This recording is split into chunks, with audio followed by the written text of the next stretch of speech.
આદરણીય ગુરુ અને બાકીના તમામ મિત્રો, ગાંધી અનુગાંધી યુગના પત્ર સાહિત્યની મારે વાત કરવાની છે અને તે પણ તે સમયના સામાયિકને કેન્દ્રમાં રાખીને. માનસી સામાયિકના દિવાળી અંકમાં તે વિજયરાય વૈદ્ય બટુભાઈ ઉમરવાડિયાને કહે છે કે તમે મુનશીના આ પુસ્તક વિશે સમાલોચના કરી આપો. અને પછી મનોમન બટુભાઈ ઉમરવાડિયા વિચારે છે કે ભલા માણસ, તમને બીજું કોઈ ના મળ્યું, હું જ મળ્યો કે કદાચ એવી જ મનોદશા સાથે હું મારી વાત મૂકું છું કે લગભગ 350થી ઉપર પત્રો અને 750-800 જેટલા પાનાઓમાંથી છેલ્લા 1.5 મહિનાથી પસાર થવાનું બન્યું છે. એટલે સ્થિતિ મારી કેવી હશે ને હું ક્યાં કઈ રીતે વાત કરું, થોડું વાંચનથી જ કામ ચલાવી લઈશ. ગાંધી યુગના પત્ર સાહિત્ય પાસે જાઉં છું ત્યારે કેટલીક અપેક્ષાઓ છે. ફોટો પાડી લે ચશ્મા વગર. ચશ્મા મને ફોટો નથી ગમતો, પાંડવ, સોરી. ગાંધી યુગના પત્ર સાહિત્ય પાસે જાઉં છું ત્યારે કેટલીક અપેક્ષા છે. એક તો આ યુગે આપણને ટૂંકી વાર્તા આપી, એકાંકી આપી, ઉત્તમ કાવ્યો, નવલકથાઓ, આત્મકથાઓ સાથે વિવેચન ક્ષેત્રે પણ આ યુગમાં સારું એવું પ્રદાન થયું. હું સાહિત્યિક પત્રકારત્વની વાત કરું છું ત્યારે ગાંધી યુગના સાહિત્યિક પત્રકારત્વ વિશે ગર્વથી વાત કરું છું. એક યુગ જેણે મુનશી આપ્યા, મેઘાણી આપ્યા, ધૂમકેતુ, રાવી પાઠક આપ્યા, રવ દેસાઈ આપ્યા, ઉમાશંકર સુંદરમ ...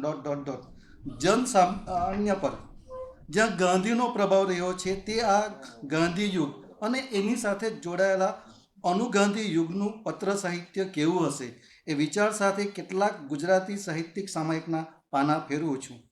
આ પાના ફેરવતા મને મુનશીના પત્રો મળે છે, ગાંધીના પત્રો મળે છે, કાકા સાહેબ કાલેલકર, રાવી પાઠક, ધૂમકેતુ, વિજયરાય વૈદ્ય, કિશોરલાલ મસરૂવાળા, રવિશંકર રાવળ, બચુભાઈ રાવત, ઉમાશંકર જોશી, બટુભાઈ ઉમરવાડિયા, નગીનદાસ પારીખ, ભોગીલાલ સાંદેસરા, ડોલરાય માકડ, વિદ્યાગૌરી નીલકંઠ, રામપ્રસાદ બક્ષી ...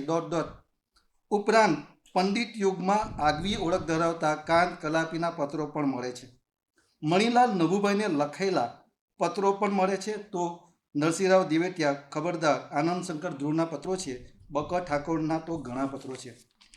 મારા અભ્યાસને આધારે એમ કહી શકું કે આ યુગના વાચકો બહુ સભાન હતા. સાહિત્યકારો જેટલા જ કે એથી વધુ ચર્ચાપત્રોના રૂપે સાહિત્ય વાચકોના પત્રો છે. આ વાચક કોઈક સર્જક પણ હોઈ શકે એવી શંકા પણ જાગે.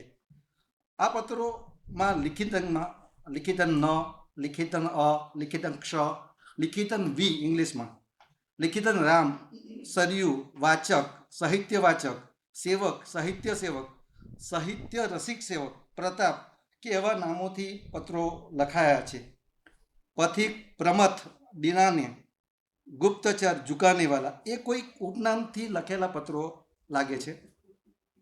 બટુભાઈ ઉમરવાડિયાએ કમળ નામે, નગીનદાસ પારેખે ગ્રંથકીટ નામે, શંભુદાસ જોશીપુરાએ કુસુમાકર નામે ઉપનામે પત્રો લખ્યા છે. પત્રોની નીચે લિખિતનમાં મેં ઘણીવાર જોયું છે, કારણ કે ગાંધી યુગનો સમયગાળો છે, એમાં વંદે માતરમ મોટે ભાગે લખતા હતા અને કેટલાક માં પણ લખતા હતા. કદાચ આપણા અંગ્રેજીઓની બીક કેવું કે કારણ પણ પત્રની અંદર લિખિતનમાં છેલ્લે વંદે માતરમ લખનારા પત્રો પણ ઘણા જોવા મળ્યા. વી નામનો એક વાચક સાહિત્ય સામાયિકના 1931ના અંકમાં મટુભાઈને પત્ર લખે છે. સાહિત્યના માર્ચ 1931ના અંકમાં નદીને અને બોટાદકરનો મરણલેખ એ બે કવિતાઓ આપના હસ્તમાંથી સરકી આપની પરીક્ષામાં પાસ થઈ પ્રેસમાં અપાઈ કઈ રીતે તે સમજાતું નથી. કેટલી ભૂલો આ કવિતાઓમાં છે ને તંત્રીસિંહ, જો આ બે કવિતાઓ આપના માસિકમાં ન આવી હોત તો કાંઈ આપના માસિકની કિંમત ઓછી ના થાત, ઉલટું વધત. કિરીટભાઈ અનુભવ કદાચ થતો હોય. સાહિત્યના ઓગસ્ટ 1926ના અંકમાં માધવ કાળીદાસ નામના વાચક આધુનિક સાહિત્ય નામનું ચર્ચાપત્ર લખે છે. તેમને કવિતા, વાર્તા, નવલકથાઓમાં જ્યાં જુએ ત્યાં શૃંગાર રસ જ દેખાય છે, એટલે અકળાય છે. પત્ર લેખક લખે છે, કલાપી કે મુનશી અરે બધા જ મર્યાદા મૂકી વિચારે છે, પેલા કાવ્ય સરિતાવાળા મહાસુખલાલભાઈ તો પોતાને વિલાસના જ ઉપાસક તરીકે સાબિત કરવા એક તરંગ દેખાય છે. ભાઈ સાહેબો, તમે સત્ય ભલે લખો, પણ આવા શૃંગાર રસથી ભરપૂર એ સત્ય હોય જ નહીં.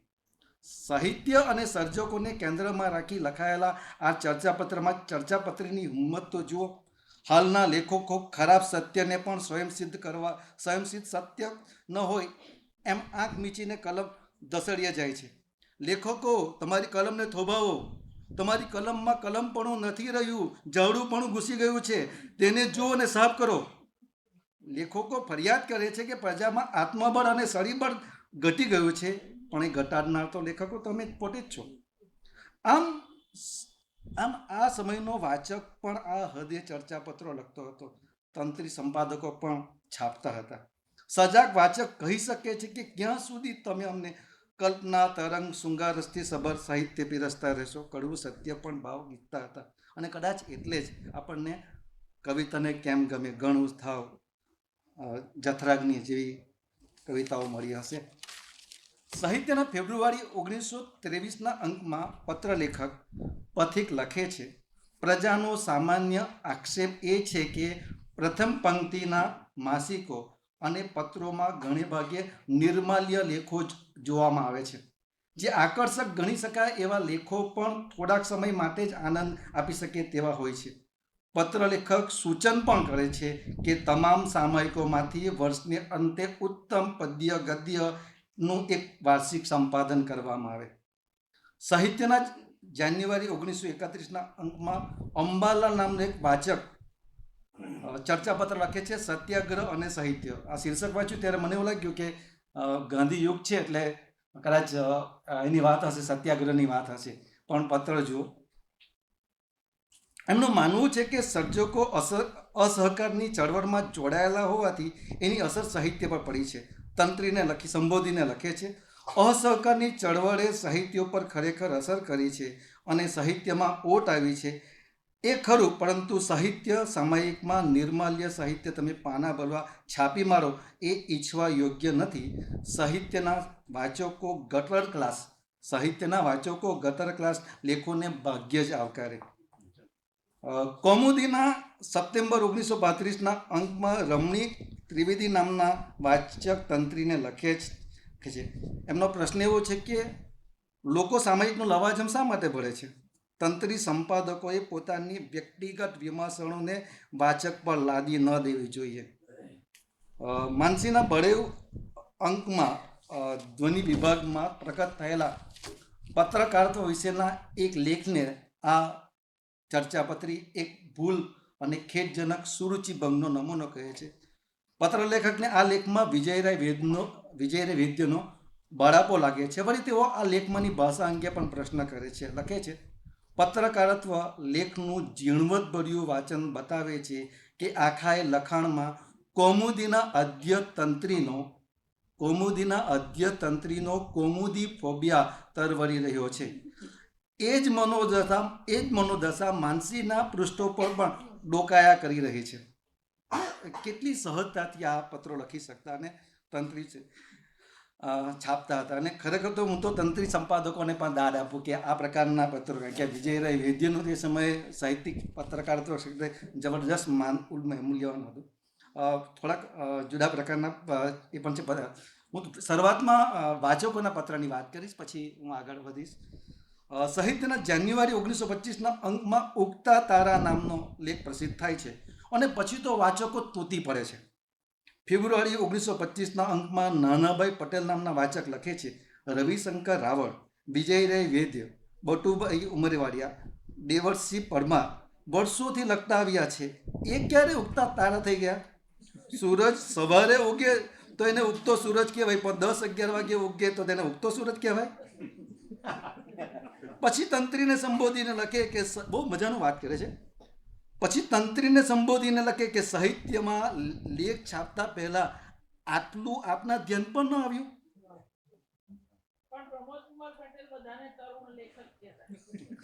માર્ચ 1925ના અંકમાં મોતીલાલ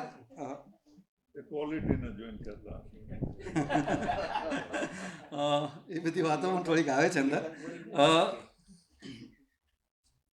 માર્ચ 1925ના અંકમાં મોતીલાલ કાનજી નામના વાચક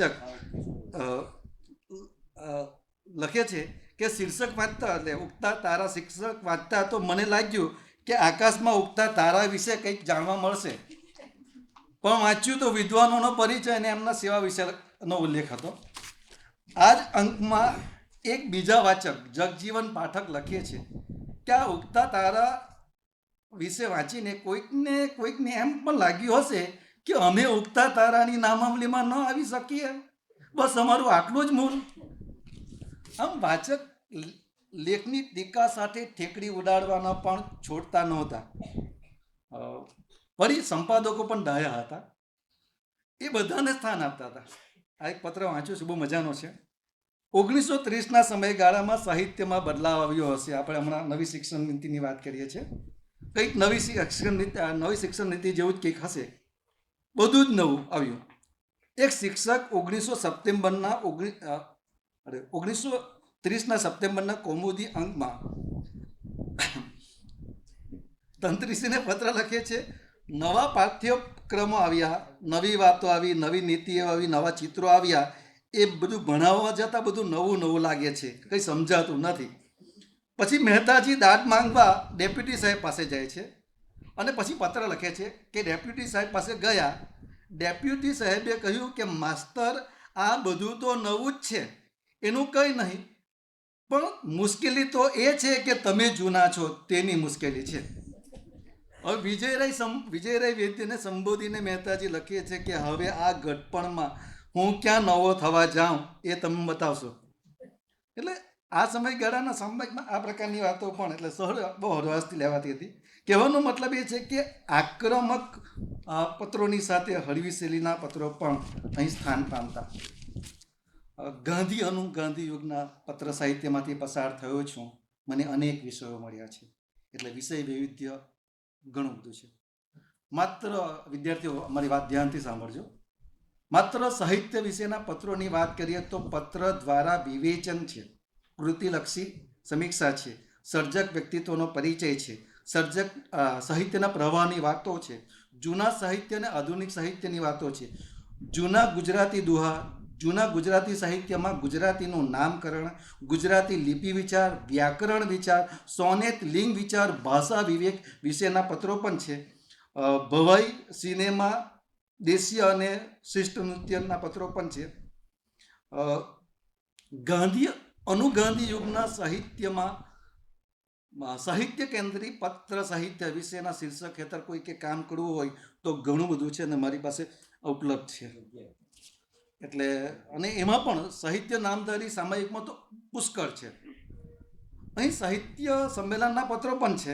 કિરીટભાઈ, સાહિત્ય પરિષદનું આગામી કાર્ય શું હોઈ શકે એવા પત્રો પણ છે.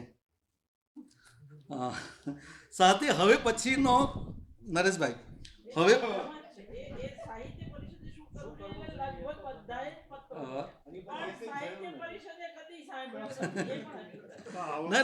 પત્ર ન લખવા પડે એટલે હર્ષદ જ 50 મુદ્દાઓ જણાવી દીધા. હા, એટલે નરેશભાઈ, સાથે હવે પછી સાહિત્ય પરિષદનો પ્રમુખ કોણ એવા પત્રો પણ છે. બહુ ચર્ચા ચાલી છે એની વિશે પણ. સાહિત્યમાં અન્ય સાહિત્યનું પોતાના નામે ચઢાઈ લેવાની ફરિયાદ, અને એમાં તો જબરજસ્ત પત્રો છે કિશોરભાઈ, કે એના માટે સાહિત્યમાં ચોરી. વિદ્યાર્થીઓ સાંભળજો ધ્યાનથી, આવું બધું પણ થતું હતું અને થાય પણ છે. હા, સાહિત્યમાં ચોરી, તફડંચી સાહિત્ય વિશે તો ઘણી બધી એટલે ઘણા બધા જગ્યા લીધી છે. ઉથાંતરી, અપહરણ જેવો શબ્દો પણ છે. કથ્ય કન્યા, બહુ જાણી એટલે આમ કહી શકાય કે વલ્ગર શબ્દ કહી શકાય, પણ વિભય કહી શકાય, પણ હાથ મારવો એવો શબ્દ પ્રયોગ પણ છે. કૃતિ ચોરી, ક્ષેમેન્દ્રના ઔચિત્ય વિચારની ચર્ચામાં આવતા ઉપજીવી કે છાયોપજીવી જેવા શબ્દો પણ પત્રોમાંથી મળે છે. જેમના નામે આ પત્રો લખાયા છે કે જેમની પર આક્ષેપ થયો છે એવા મોટા નામો પણ છે. એમાં ગુણવંતરાય આચાર્ય, કિશનસિંહ ચાવડા, અને એમાં નામો છે અને એમના ખુલાસા પણ છે. કિશનસિંહ ચાવડાએ તો એક જગ્યાએ લખ્યું પણ છે કે કિશનસિંહ ચાવડાએ ચોરી નથી કરી, એવો પત્ર પણ છે. ઉપરાંત સ્ત્રી કેળવણી, સ્ત્રી એટલે વિષય વૈવિધ્ય છે, એટલે કે આગળ વધીએ કે સ્ત્રી કેળવણી, સ્ત્રીનો સ્વભાવ અને શક્તિ, રજો દર્શન, ખોરાક, માંસ, નોનવેજ, દારૂબંધી, હમણાં બહુ ચર્ચા ચાલે છે, દારૂબંધી, યુદ્ધ વિશે એક પત્રો પણ છે. અરે મેના, પોપટ, કોયલ, કાબર, ચાસ પક્ષી વિશેના પત્રો પણ છે. સુરતમાં જાણીતી ગાળ વિશેના પત્રો પણ છે.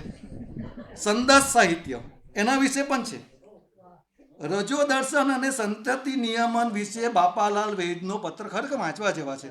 બહુ લાંબા લગભગ 8, 10, 15 પાનાના આ પત્રો છે કે બાપાલાલ વૈદ્ય પાછા બર્નાર્ડ શો અને જાણીતા પશ્ચિમના મીમાંસકોના ઉદાહરણ આપીને વાત કરી છે બાપાલાલ વૈદ્ય. એટલે કહી શકાય કે આવા રજો દર્શન કે સંતતિ નિયમન એના સાધનોની બધી વાતો અને નિખાલસ વાતો અને પાના ભળીને તમે વાંચી જ જાઓ. પારસીઓ, દીવના પારસીઓ વિશેના પત્રો પણ છે. કિશોરલાલ મસરૂવાળા, આપણા નિબંધકારને બહુ ચિંતકને જાણીતા, એમને વિવાહ વિધિ વિશેના પત્રો છે. તો જાણીતા કવિ મનસુખલાલ ઝવેરીએ પોતાની જ્ઞાતિ વિશેના પત્રો પણ લખાયા છે. અલબત્ત એ રાવી પાઠક એમને લખાવડાવેલા. સ્થળ વિશેના પત્રોની વાત કરીએ તો પ્રસ્થાનમાં અમેરિકા વિશેના 22 પત્રો મારા હાથમાં આવ્યા છે. ઉપરાંત કૌમુદી, માનસી, કુમારમાં આફ્રિકા, અમેરિકા, લંડન, જર્મની વિશેના પત્રો છે. કુમારમાં તો 1946માં વિદેશી પત્રો માટેની કોલમ પણ શરૂ થયેલી. કુમારના એક અંકમાં નાનાલાલ ભટ્ટ આફ્રિકાના વિશે પત્રો લખે છે. એમાં આખો એ પત્ર ઐતિહાસિક છે. અલબત્ત એ 1925ના આસપાસમાં પ્રગટ થયેલો. અને અહીં ટર્મ પેપર ને બધું જોવા માંગતા હોય તો ગુજરાતીમાં વિદેશી વિશેના પત્રો એક અભ્યાસ એવો પણ થઈ શકે. વિદ્યાર્થીઓ છે એટલે પણ ઘણા બધા પત્રો છે એટલે એની જુદી વાત થઈ શકે. કૌમુદીના જુલાઈ 1932ના અંકમાં લંડનથી રવિ નામનો એક યુવક પોતાના ભાઈને ગાંધીજી અને અંગ્રેજ યુવાનો વિશે પત્ર લખે છે. રવિ ભારતમાં ચાલતા આઝાદીના આંદોલન વિશે લંડનમાં અંગ્રેજ યુવાનોને પૂછે છે. રવિ સાથેની વાતચીતમાં અંગ્રેજ યુવાનોના મનમાં ગાંધીજી પ્રત્યેનો આદર તો છે જ, પરંતુ જે લોકો વિપ્લવથી જ આઝાદી મળશે એવું માનનારા આ યુવાનોને અહિંસા, સત્યાગ્રહ, ઉપવાસ, ચરખા અંગે શંકા થાય છે. એની વાત પણ રવિએ પોતાના પત્રમાં લખી છે. કાકા સાહેબ કાલેલકર અને ધૂમકેતુના પ્રવાસ વિશે પત્રો પણ છે. જૈન મુનિઓના વિહાર સમયના પત્રો પણ પ્રસ્થાનમાં છપાયા છે. સ્થળ વિશેના પત્રોની વાત કરીએ તો એક સમય ત્યારે સુરત જિલ્લામાં હતું ને અત્યારે નવસારીમાં જલાલપોરના પત્ર 2 છે. આ પત્રમાં તત્કાલીન સમાજ જીવન, જ્ઞાતિઓ અને વેપારની વાત છે. પણ મને જે મજા આવી તેની વાત કરું છું કે દક્ષિણ ગુજરાતનું જાણીતું નૃત્ય ઘેર નૃત્ય, અને એ ઘેર નૃત્યની વાત કરતા દિનકરરાય રતનજી નામના એક વાચક લખે છે, આ જગ જૂના ઘેરૈયાઓને પણ ગાંધી યુગની અસર લાગી છે અને અસહકારને લગતા રાસો હવે ગવાય છે. એટલે આઝાદીની ચળવળમાં આપણે જોઈએ છે કે નાનામાં નાના માણસોનું કેવું યોગદાન હતું એ આ પત્રોથી આપણે જોઈ શકીએ. મેં આગળ પણ કહ્યું છે કે ગાંધી યુગ અને અનુગાંધી યુગના પત્ર સાહિત્યમાં વિષય વૈવિધ્ય છે. વાચકોના પત્ર વિષય વૈવિધ્યની સાથે મને કેટલાક પત્રોમાં ગમ્યો છે, જેના આમ કે પત્ર સાહિત્યની અંદર સાહિત્યિક સભાનતાથી લખાયેલા પત્રો પણ હોય છે. એમાં આના કેટલાકની વાત કરું, જેમાં પ્રસ્થાનના આસો માસના વિક્રમ સંવત 1992ના અંકમાં પ્રિય મિત્ર વર્યને સંબોધીને લખાયેલા સ્વેર વિહારીના પત્રો, કૌમુદીમાં પ્રકટ થયેલા પ્રિય કીર્તિદાને સંબોધીને લખેલા કમળના પત્રો, માનસીના દેવ દિવાળી 1992ના અંકમાં 1992 એટલે વિક્રમ સંવત ગણજો, વિક્રમ સંવત 1992ના અંકમાં પ્રિય કીર્તિદાને સંબોધીને બતુભાઈ ઉમરવાડિયા લખેલા પત્રો, જૂની ગુજરાતી સાહિત્ય વિશેના પત્રો, ઉર્મી જે ઇન્દુલાલ ગાંધીએ પ્રકાશિત કરતા એ ઉર્મીના અંકમાં જાન્યુઆરી 1937ના અંકમાં પ્રભુરામ રાજ્યગુરુ એ મુનશીનું પુરુષતત્વ બની ભાવના, માનસીના માર્ચ 1940ના અંકમાં પ્રિય રમણના સંબોધીને સરયુએ લખેલો પત્ર બીજી શોભના તો નહીં જ નોંધપાત્ર છે. વિક્રમ સંવત 1992ના પ્રસ્થાનમાં કેટલી મિનિટ છે, કારણ કે મારે કેટલાક મહત્વના પત્રો જે વાત છે એટલે મને કહેજો. તો મારે ઘણું બધું છોડવું પડશે કારણ કે હું હજુ તો 10મા પાના પર પહોંચ્યો છું. એટલે હા હા પહોંચી જઈશ કારણ કે મારે કેટલીક બીજી વાતો પર તમને રસ પડે એવી કેટલીક વાતો પણ કરવાની છે. વિક્રમ સંવત 1992ના આસો માસના પ્રસ્થાનમાં સ્વેર વિહારીનો પત્ર નિબંધ છે. બહુ મજાનો, મને નિબંધ વાંચવાની બહુ જ મજા આવી. કાલ રાત્રે પણ હું નજર મારતો હતો. ટ્રેનની બારીમાંથી જોતા જોતા સ્વેર વિહારી મુંબઈના વરસાદની વાતો કરે છે. ટ્રેનના એન્જિનમાં આવેલા બદલાવની વાત કરે છે. ચાલતી બે સ્ત્રીઓની વાત કરતા સ્ત્રી પુરુષ ભેદ વિશે લખવા લાગી જાય છે. વળી ફોટા પડાવવાની વાત કરતા સ્વેર વિહારી સહજ ભાવે સામાજિક સ્થિત્યંતરોની વાતો લખી દે છે. મુરબ્બીઓ અને ઘરના પુરુષો આગલી હરોળમાં બેસે, ઘરની વહુવાળીઓ પાછળ હારમાં ઊભી રહે. બધાની નજર કેમેરા સામે હોય. પુરુષની નજરે ખુલ્લું મોં રાખી ન શકાય, પણ ખુલ્લા મોઢે વહુવાળીઓ ફોટો પડાવી શકે, કેમ કે પુરુષોની નજર તો કેમેરા સામે હોય. પછી ફોટામાં વહુઓ ખુલ્લા મોઢે દેખાય તો વાંધો નહીં. વળી જમાનો બદલાયો. ખુરશીની બેઠકમાં સ્ત્રીઓ આવી, પુરુષો તેને ખભે હાથ દેતા ઊભા રહ્યા. આગળ ચાલીએ. નવા જમાનામાં, મજાની વાત છે, છેલ્લું વિધાન છે, નવા જમાનામાં સ્ત્રી એકલી ફોટો પડાવવા લાગી. ... સમાજમાં આવેલા બદલાવનું ચિત્ર સ્વેર વિહારી એક પત્ર નિબંધમાં કેટલી હરવાશથી આપણી સામે મૂકી આપે છે. કૌમુદીમાં કમળના કીર્તિદાને સંબોધીને કેટલાક પત્રો એ બિલકુલ એમ કહે છે કે વિવેચનાત્મક છે અને બટુભાઈ ઉમરવાડી આ કમળના નામે લખતા બહુ જ બધું. એટલે એક પત્રના માધ્યમથી વિવેચન કઈ રીતે કરી શકાય એનો ઉત્તમ નમૂનો આ. હું બધા ન વાંચ્યું તો એકાદ બે તો વાંચી છે, પણ બહુ સરસ, મને બહુ મજા આવી. એમ સતત વાંચતા, કેટલાક તો હું લાવ્યો પણ છું, પણ બહુ મજાના પત્રો છે. હા, એમાં એક વિક્રમ સંવત 1981ના પોષ માસના અંકમાં આપણું સાહિત્ય વિશે કીર્તિદાને લખે છે અને એમાં દલપતરામના વ્યક્તિત્વની વાત છે. એમાં પહેલું શીર્ષક હતું ને, ક દ ડા હતું. એટલે મને વિચાર્યું કે આ ક દ દા શું છે. પછી પત્ર વાંચવા લાગ્યો એટલે કવિ દલપતરામ દયાભાઈ. તો આ રીતે પછી એની ટીકા ટીક્કણી પણ છે. એક શબ્દ મૂકે છે નર્મદ અને દલપતરામ વચ્ચેનું જે અંતર છે એના માટે એક શબ્દ મૂકે છે હરીફ. નર્મદના હરીફ દલપતરામ એવો ઉલ્લેખ કર્યો છે. પછી કેટલીક વાતો છે, હું ટાળું છું.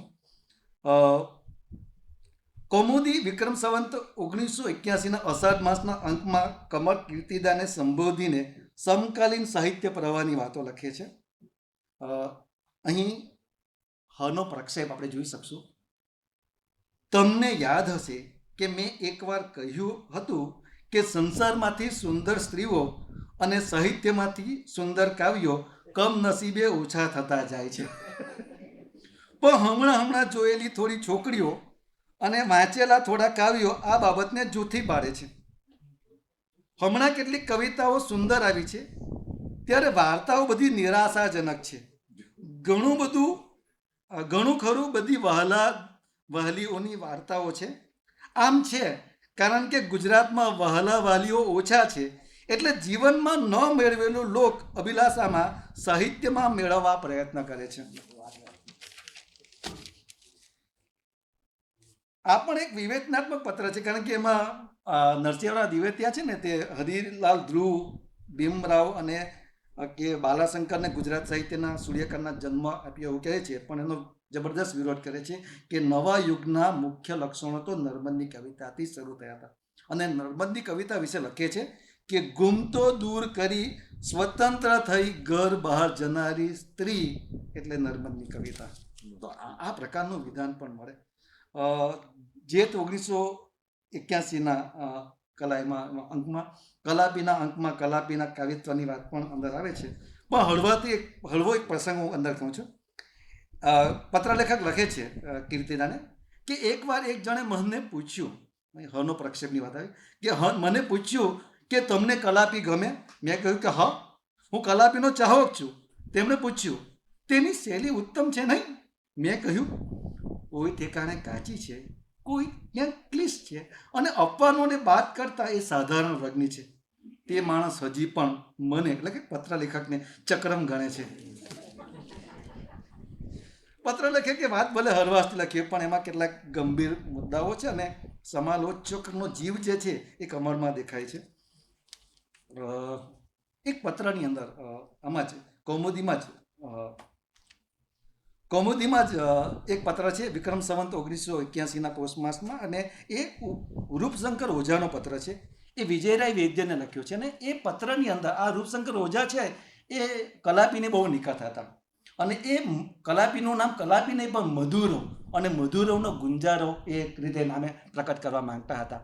પણ પછી મણિલાલ નવુભાઈનું અવસાન થાય છે અને એ જવાબદારી કાંત અને કવિ જતિલના હાથમાં આવે છે અને જતિલે એવું આ પત્રમાં જોવા મળે છે કે જતિલે કલાપી નામ આપેલું અને પછી એમના સંગ્રહનું નામ કલાપીનો કેકારવ આપેલું. એવી આ એક નોંધ, એટલે આવી માહિતી પણ આ પત્રોમાં જોવા મળે છે. અને એમાં રૂપશંકર ઓઝા લખે છે કે કાવ્ય છપાવવાની બાબતથી લઈને કાવ્યનો સંગ્રહ કરવાની બાબતથી લઈને નામની બાબતમાં કલાપી છે ને તે એકદમ અલગારી હતા, એને બહુ રસ નહોતા લેતા. એ એસટીજી એટલે સુરસિંહ તખ્તસિંહ ગોહિલ એટલે અંગ્રેજીમાં એવા નામથી સમાલોચનમાં પત્રો છપાવતા હતા. સુદર્શનમાં પત્રો છપાવતા હતા. ઘણી બધી વાતોમાં આવે પણ એક હું છોડી ન શકું તો એમ બીજી શોભનામાં, એટલે બીજી શોભના તો નહીં જ, એમાં સરયુનો રમાને પત્ર છે અને એમાં રવ દેસાઈની નવલકથા વિશે લખે છે કે રમા વિશ્વનાથ જાનીએ જેને યુગમૂર્તિ વાર્તાકાર કહે છે એમને હું ઓળખતી નથી, મેં એમને હજી સુધી જોયા પણ નથી, પણ તું તો ઠીક ઠીક ઓળખે છે.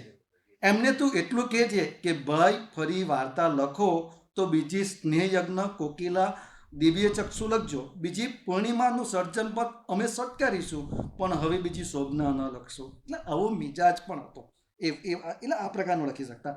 ઇન્દુલાલ ગાંધીના ઉર્મી સામાયિકના 1937ના જાન્યુઆરી અંકમાં એક બહેનને ભાઈને પ્રભુરામ રાજ્યગોર મુનશીની પુરુષત્વની ભાવના નામનો મજાનો પત્ર લખે છે. આખું પત્ર મારી પાસે અહીંયા છે કે પત્ર લેખક લખે છે કે વાલ્મીકી, વ્યાસ, કાલિદાસ, શેક્સપિયર ના જે પુસ્તકો છે એમાં પુરુષોના વખાણ નથી, સ્ત્રીઓના વખાણ પાને પાના છે.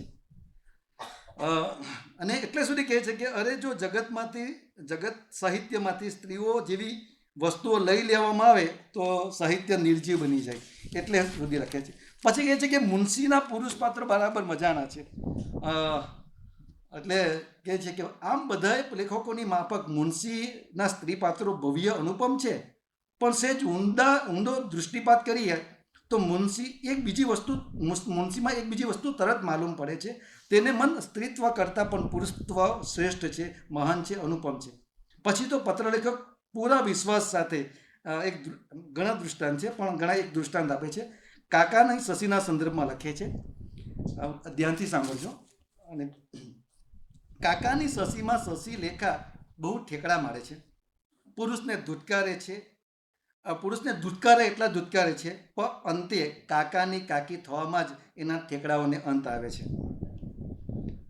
સુરતનો અનિલ લહેરી નામનો એક વાચક છે, એનો એક વાંચવાનું મન થયું એટલે વાત કરું છું કે સારી કહી શકાય એવી ઘણી બધી નવલકથાઓ મેં વાંચી, પણ મને એક પ્રશ્ન થાય છે કે આ બધી નવલકથામાં પુરુષ પાત્રને ભાઈઓ હોતો નથી. શું એવો કંઈ નિયમ હોય છે કે એવી કોઈ પ્રથા હોય છે? નાયિકાઓને બહેનો હોય છે પણ નાયકને ભાઈઓ હોતો નથી. તો આવું ઝીણું લખનારા પણ હતા, એટલે આવા પત્રો પણ મને મળ્યા. છેલ્લા પેરેગ્રાફની વાત આવે તો આમ તો બધું ઘણું એ થઈ જાય. ગઈકાલે જે વાત થઈ હતી એ વાતને હું કહું છે કે ભાઈ પંડિત યુગની અંદર એટલે કે પત્રો મળે છે પણ એમાં એક ખાલી નાનકડી વાત કે થોડી ચર્ચા એટલા માટે કે કાલે મહેન્દ્રભાઈ જે વાત કરી એ દિવાળી બહેનના પત્રોની વાત, તો અહીંયા જે મને પત્ર મળ્યો છે કૌમુદીના અંકમાં નવેમ્બર 1936ના અંકમાં અંબાલાલ પુરાણીએ મણિભાઈના 11 જેટલા પત્રોનું સંપાદન કર્યું છે અને એમાં સુરતની એક મણિબેનના મણિભાઈને લખેલા પત્રો છે અને જે કાલે બોલાયેલા એ જ વિધાનો અહીંયા પણ છે કે મેં તમને પત્રો લખ્યા તે પથ્થરને પીગળાવે, વરજને તોડી નાખે, પહાડને ફાડી નાખે એવા છે. શું તમને એ પત્રની લેશ માત્ર અસર નથી થઈ? તો આ પ્રકાર એટલે ગઈકાલે દિવાળીબેનની વાત આવી, આજે મણિબેનની વાત આવી, કેટલીક વિસંવાદિતા પણ જોવા મળતી હોય. છેલ્લે વાત કરું તો સાહિત્ય પરિષદના પ્રમુખ વિશેના પત્રો પણ છે અને સાહિત્યની વાત છે. મારા આ અભ્યાસના આધારે હું કહી શકું છું કે ગાંધી અનુગાંધી યુગની અંદર ખાસ કરીને જે ચર્ચાપત્રોના માધ્યમથી એક સજાગ પેલો જે દાંડીઓની વાત કરી હતી નર્મદે, તો અહીં ઘડી વાચક પણ એક સજાગ પહેરી બન્યો છે અને જે ઉત્તમ પાછળથી ફાળ મળ્યો, જે ચર્ચાઓ થઈ છે, જે અફરાતફરીઓ થઈ છે, એ શરૂઆતના 25-30 પહેલાંના સામાયિકોમાં જે જોવા મળ્યું છે, પછી જે સ્થિરતા જોવા મળી છે અને પછી ઉત્તમ મળ્યું છે. એક પત્ર સાહિત્ય સંમેલનનો છે અને સાહિત્ય સંમેલનની અંદર રાજકોટના સાહિત્ય સંમેલનમાં મેઘાણી આવેલા અને મેઘાણીએ કહેલું એ વિધાન સાથે મારી વાત પૂરી કરીશ કે એક વિભાગ બેઠકમાં મેઘાણી કહે છે કે ટાગોરને ભલે નહીં પણ એક ગોવર્ધન રામને તો ગુજરાતે ટીંબે માંગુ છું. એટલે ટાગોરને ભલે નહીં પણ એક ગોવર્ધન રામને તો ગુજરાતને ટીંબે માંગુ છું. પત્ર લેખક ઉત્સાહમાં કહે છે કે મેઘાણીનું આ ભાષણ કોના દિલમાં રણકો ગજાવી ગયું. આપણા સૌમાં જ મેઘાણીનું આ વિધાન રણકો ગજાવી જાય અને ગુજરાતી સાહિત્યને ઉત્તરોત્તર ઉત્તમ સાહિત્ય, ઉત્તમ સર્જકો મળતા રહે એવી શુભેચ્છાઓ. આભાર.